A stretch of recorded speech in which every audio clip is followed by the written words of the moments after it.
Music by Santosh Pandey.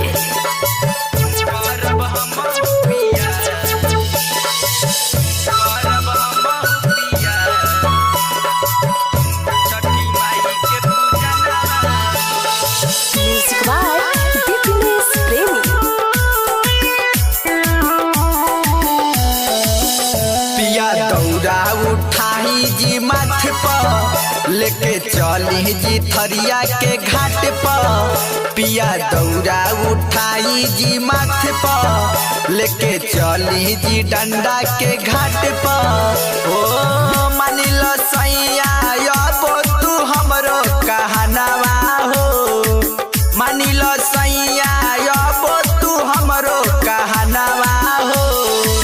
करब हमहु पिया छठी माई के पूजनवा हो, करब हमहु पिया छठी माई के पूजनवा हो।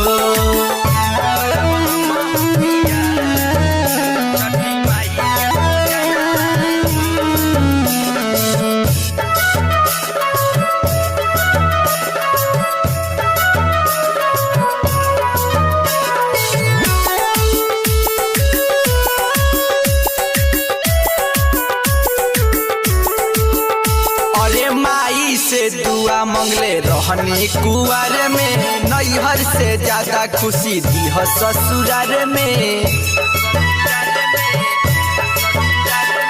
माई से दुआ मंगले रहनी कुआर में, नैहर से ज्यादा खुशी दी हो ससुरार में। और जी हमार सुनली छठी माई, किस्मत हमार दिहली जगमगाई हो।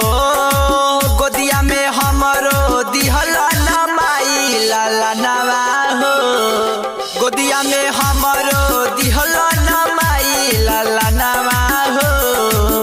करब हमहु पिया छठी माई के पूजनवा हो, करब हमहु पिया छठी माई के पूजनवा हो। करब हमहु पिया छठी माई के पूजनवा हो, करब हमहु पिया छठी माई के पूजनवा हो। म्यूजिक बाय दिनेश प्रेमी।